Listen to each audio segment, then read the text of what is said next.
Hello guys! Tayo po ay magluluto ngayon ng ginataang tilapia with pitsay. Ang mga sangkap po ay nyug, kamatis, bawang, luya, sibuyas, siling berde at pitsay with tanglad po. Ayan po yung tilapia. Hiniwa na po at ilagay na ang mga hiniwang sangkap.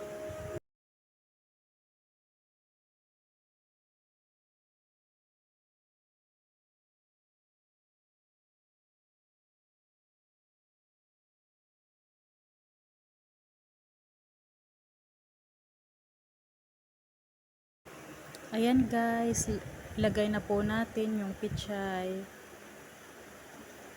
at yung tilapia na may palaman na mga sangkap. Luto na po, yummy!